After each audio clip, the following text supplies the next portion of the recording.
All right. Thank you so much, everybody. I really appreciate it.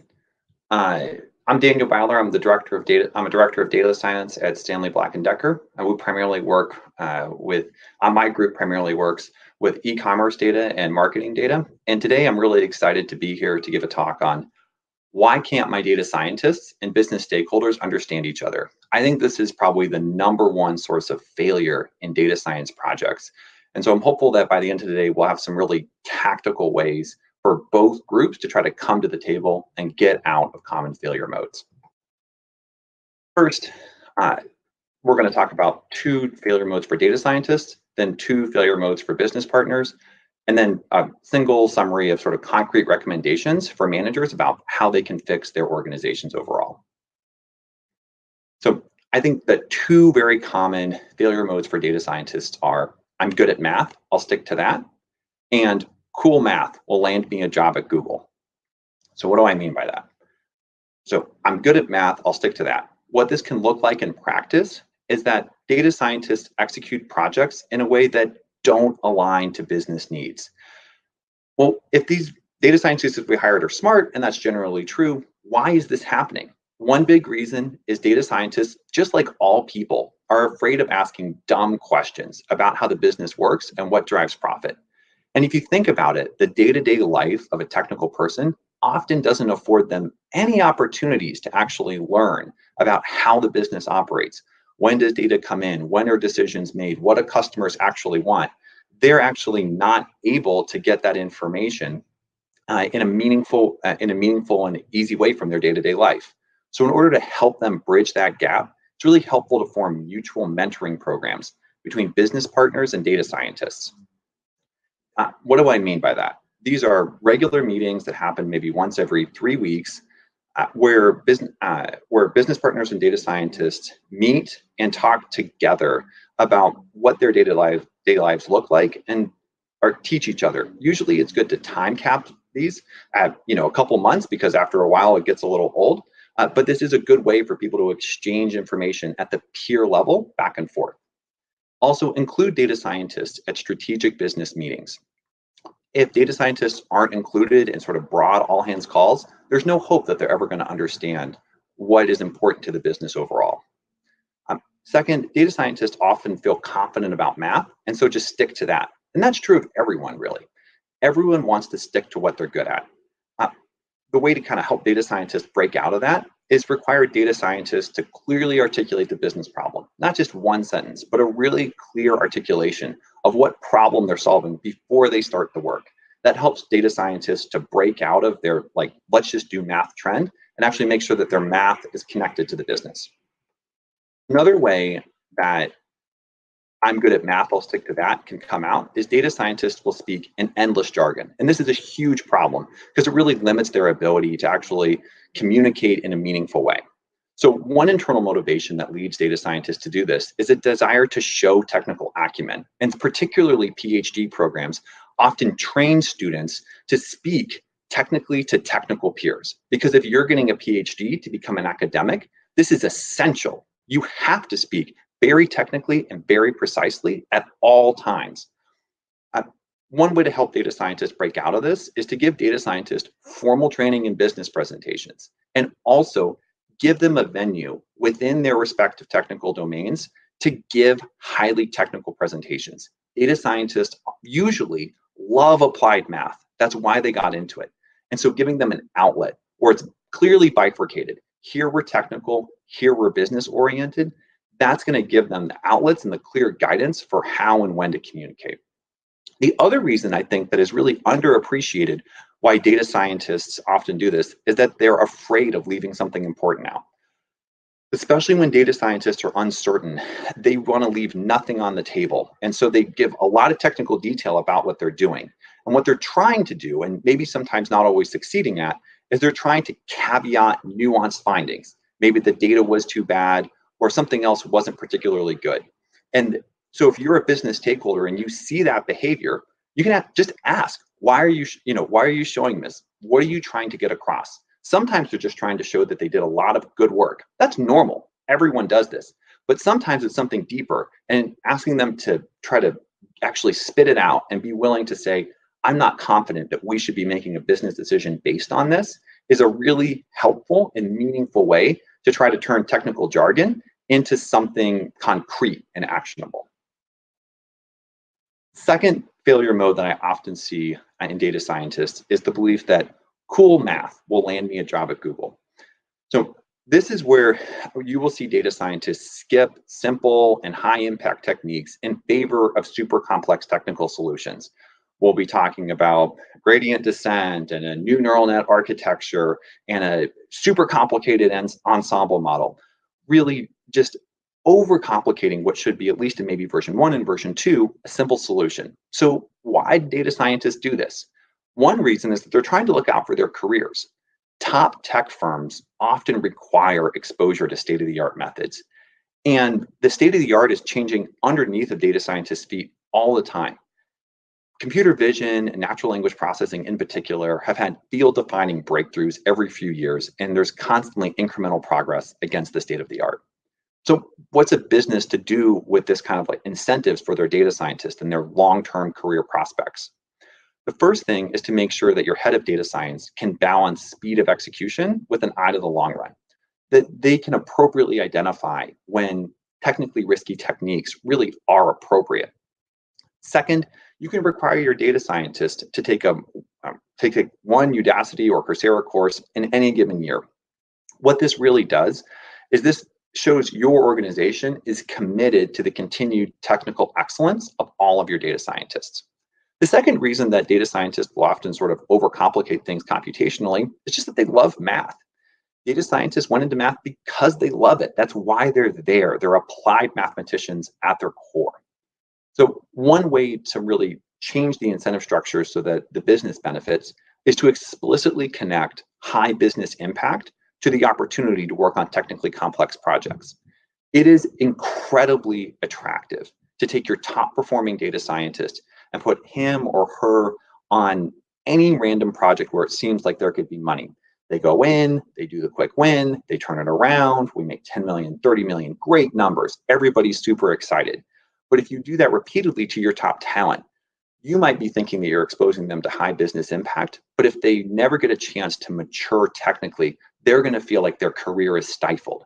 And so while it can be challenging, like if you want to retain these people in the long term, connecting having delivered business impact to usually those limited portfolio of projects that are using cutting edge methods, that's the way to set up the incentives inside of your organization to really retain your top data scientists for the long run. Now, on the flip side, I think there's two major failure modes for data science business partners. One of them I would call just make it work. And the other one is sort of the inverse. There's no clear vision for completion.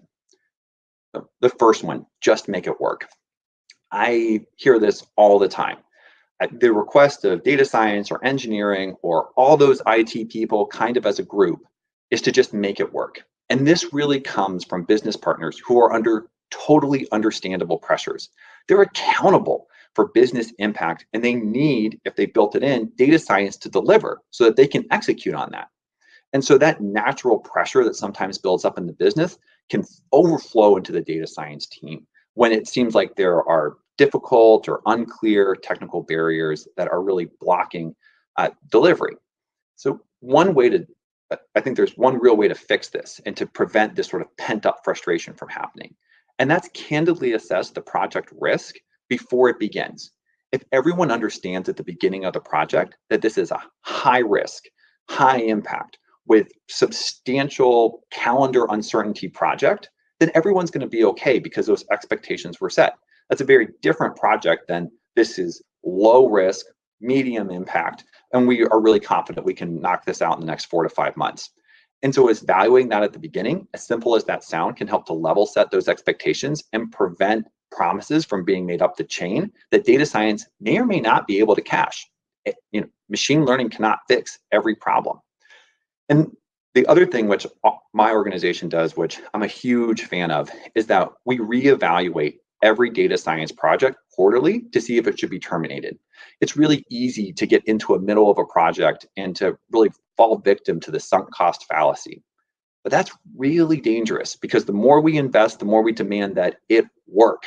And that continues to build that pressure. But having a simple, systematic review to say what's working, what's not, what should we stop, gives everybody the liberty and the freedom to look at a project and say, we just can't do this anymore. This needs to stop, and let's find a good way to tie a bow on it, move on to another project. The other reason is that sometimes business partners lack the engineering background or the data science background to empathize with technical roadblocks. And it's not realistic for every business, or appropriate for every business partner, to become a data science expert. But there are courses on Coursera and other places where you can take a single course and get a much better feel for what are going to be blockers for a data science project. And so if you're a business partner who's going to have those deep partnerships with data science, a small investment on your side might go a long way towards demystifying what some of these roadblocks can be. The other thing that really helps to de-risk a project and prevent these very frustrated calls to just make it work is to set a joint roadmap with data science with interim milestones. That really helps us know, especially in high-risk projects, whether or not they're going to fail early on. And then we can make those clear-eyed decisions of, well, if we didn't reach milestone 1, then we're probably not going to reach milestone 7. So that allows us to facilitate that conversation and stop there from being unmet expectations. The second is really the inverse of this, which is there's no clear vision for completion. So what will happen is that the business partner will have unclear and sometimes shifting expectations for project success. Business partners will have, and the good reason for this, the totally understandable reason for this, is that business partners often have simultaneously conflicting and genuinely valid business goals. You might want to increase traffic and increase conversion. Everybody wants to do that. But if you're bringing lower quality traffic, your conversion rate is going to go down. But that doesn't change the fact that generally most people want both. Those are often at odds with each other. So what can we do given that that's just the business reality that we're a part of? So one method is to agree in advance what metrics we're going to use to judge the data science models. Being really explicit, and I'll give a sort of a more worked example later on, about what we're judging really sets a data science project up for success. Also, have a written project charter that defines that MVP. What is the metric that's going to make this MVP, kind of going back to the concept of interim milestones, a success? Then, especially for long-term projects, business objectives can absolutely change. You can go from being revenue focused to being margin focused. And if those business goals change, as a business partner, I ask on behalf of all data scientists, just say that the goal has changed. And we can be honest and we can assess together that this is not what's working anymore. And so we need to change with the business. That's so much better than what I have seen, that I can see sometimes from business partners, where they won't be as explicit. They'll feel that political pressure, and then it'll feel very abrasive to the data science team because they feel like something's changing for no reason. But if the reality has changed, just say it. And let's redefine what we're going after. And then as a team, let's go forward and make sure that we're having a success together towards our new business objectives. So let me kind of walk through an example to get more specific about what it means to have a good or a bad analytic plan. A lot of analytic plans will look like this. My business goal is to reduce customer churn. So my analytic plan is to predict customer churn. That is often a real failure. You need to get really specific about the kinds of metrics that you're actually trying to measure in your project. Let me give you an example. So let's say that the business goal broadly is to reduce customer churn, but let's get more specific. We did a better job of scoping. One version of reducing customer churn is to say that, well, we want to reduce customer churn, but what we actually want to affect is to maximize profit. If that's our success criteria, then my analytic plan might be to improve my product recommendation model. If we're trying to maximize revenue, then we might want to model the impact of sending coupons, right? Because if we're not profit focused, we're revenue focused for this particular product launch, then price sensitivity might be really the right way to go. What if we're minimizing unsubscribe rates? Well, in that case, I might want to predict whether or not a user will unsubscribe soon, and what are the drivers of unsubscribing, so that we can avoid those behaviors those behaviors that were sending users too many emails, for example. Who are the people who seem resistant to email, to unsubscribing, so we can afford to send more emails, right? Getting really specific in your success criteria is going to enable everybody at the table to know what exactly we're going after and have an analytic plan that is totally different based on some version of restating this particular problem. Now, what overall does this mean? Just to kind of restate and kind of summarize strategically what these recommendations are. From a training standpoint for data science, you have to help train data science to know when to give technical presentations and how to give non-technical presentations. And you should require and offer data scientists to take one technical training per year. It's the only credible way for them to try to stay on top of a field that is changing really quickly. And your business will benefit because you'll have access not just to what they learned 3 years ago, but to what the current state of the art is. From a business stakeholder standpoint, assess, am I a person who's going to be working with data science a lot?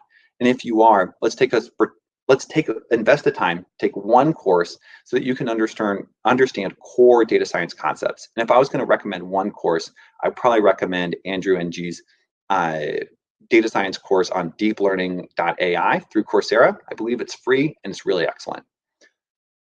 Then for the process, data scientists should articulate before the business goals of the project, before the project starts, data scientists should be able to say, what is the purpose of this project? If data scientists can't take it from A to B to C to D, don't start the project. If you're a data science manager, you've got to enforce that discipline. And if you're a business stakeholder, it's important for you to make sure that you are really connected on why we're doing what we're doing. But on the business stakeholder side, work jointly with data scientists to make sure that we're measuring against clear KPIs that both people find realistic and relevant to the business problem at hand.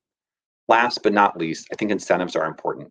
You got to reward data scientists who have had high business impact with cutting edge technical work. That's the path to long-term retention.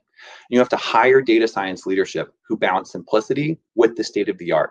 They've got to be able to know when it's time to take a big risk versus when that's not appropriate.